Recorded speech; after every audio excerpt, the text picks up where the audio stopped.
donner du spectacle à l'ensemble des supporters présents et puis également vous qui est derrière votre écran. Avec notamment ce système de jeu à feed, JXC sera juste derrière Botella et puis Nyandouye, Rajo, Millénaire et puis Mvila au milieu de terrain. Anthony Mandrea qui fait son retour après avoir été à la CAN pendant plusieurs semaines. Lucas joue d'ailleurs un match, Maxime Ethieu toujours sur le côté gauche et puis Ronny Labonne donc sur le côté droit. Morente et Gocho qui vont être en tant que défenseurs axiaux. La petite poignée de main entre Mvila et puis NJK, ce qui va nous permettre de donner la composition de l'autre équipe qui nous intéresse ce soir, à savoir QRM.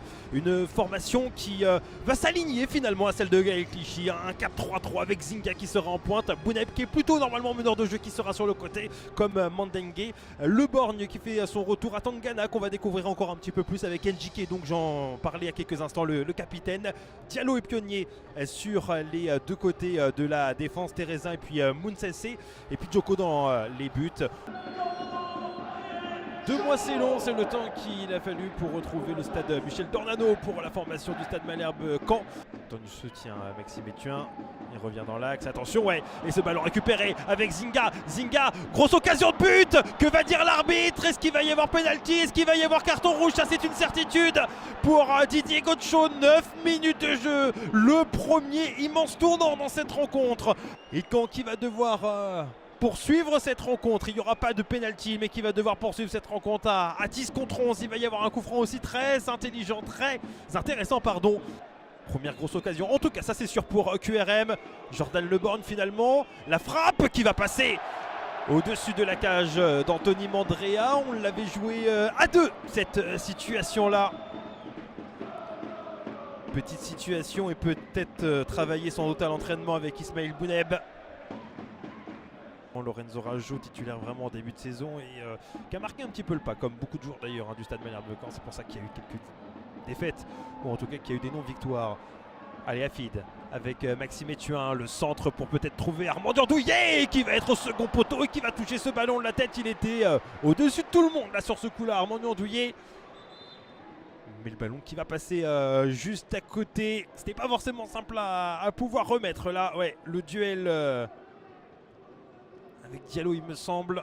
Il va falloir mettre un peu de vitesse quand même malgré tout pour l'équipe de QRM, l'équipe de Fabien Valéry, parce que c'est comme ça qu'ils vont pouvoir aller inquiéter leurs adversaires. Comme là par exemple, ça c'est très bien fait. Bouneb qui va pouvoir centrer avec Zinga. Oh quel arrêt! Magnifique arrêt de la part d'Anthony Mandrea. Ça aussi c'était une très grosse occasion comme tout à l'heure avec le coup franc, mais cette fois-ci c'est cadré. Premier tir cadré. Et surtout quel arrêt de la part de Mandrea pour son grand retour en national. Anthony Mandrea qui est en train de parler avec Gaël Clichy puis avec ses adjoints, en train d'expliquer 2-3 petites choses. Allez, devant le cop de QRM, peut-être cette situation qui peut être dangereuse avec un millénaire qui va le tirer. Oh, c'est bien fait, c'est touché, ça va être au-dessus de la cage. Leandro Morente qui n'était pas très loin d'aller marquer. Mandengue qui va avoir 2 joueurs face à lui, c'est pas forcément évident, c'est bien fait ça avec NJK. NJK qui va armer derrière avec Zinga une première fois, Zinga une deuxième fois, c'est pas vrai. Il y avait une main, oh Zinga. On parlait il y a quelques instants qu'ils étaient en difficulté offensivement, l'équipe de QRM, la preuve. Mandengue, l'intelligence de pas centrer vers Zinga mais plutôt trouver l'entrée de la surface de réparation, la frappe récupérée par Zinga. Est-ce qu'il était en position de hors-jeu ou autre? Je ne sais pas. Mais une chose est sûre, c'est que les 2 tirs il les a loupés. Ivan Botté là qui est pas très content par rapport à demander une faute. Pas de temps additionnel. Et score donc de 0-0 ici à la mi-temps dans ce duel normand entre le stade Malherbe Caen et puis Quevilly Rouen Métropole. NJK avec l'arrivée d'Ivan Botella.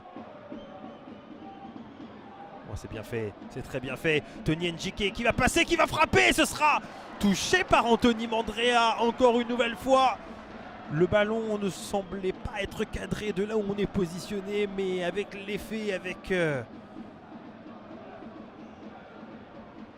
on regarde, ouais, ça semblait pas forcément cadré, mais vaut mieux assurer pour l'ancien gardien de Cholet notamment. Parsemin, mettre un petit peu de folie peut-être dans ces 15 dernières minutes et aller chercher quand même la victoire. Peut-être avec Botella. Oh, c'était pas si loin que ça peut-être un petit peu surpris de voir ce ballon lui arriver. Mais Bottella qui a touché le ballon de la tête, pas assez pour la mettre dans la cage de Djoko. Mais grosse situation, néanmoins, peut-être la plus grosse d'ailleurs depuis le début de la rencontre.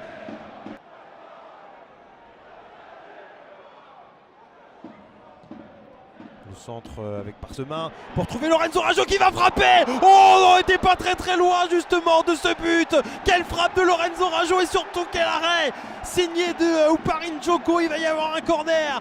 Mais quelle frappe pure, magnifique, rien à dire. Il me semble qu'elle était cadrée avec Parsemin. Pas loin d'aller délivrer sa première passe décisive. Ouakan qui a tenu, qui tire depuis 80 minutes maintenant. Et on va sans doute s'arrêter là, on va se quitter bons amis, comme lors du premier derby normand. Score final de 0-0, certes. QRM était l'une des équipes les plus en difficulté depuis maintenant de nombreuses semaines, de nombreux mois. Et d'ailleurs depuis le début de cet exercice, on aurait pu imaginer Caen aller chercher une première victoire pour cette année 2026. Pour la première de Gaël Clichy à domicile, le nouvel entraîneur, il n'en sera rien. Mais Caen aussi a été réduit assez rapidement à 10. Avec le carton rouge de Didi Gaucho. Et donc ça paraît assez logique, on veut dire ça comme ça, qu'un match nul puisse clôturer cette rencontre, même s'ils ont eu des occasions quand même.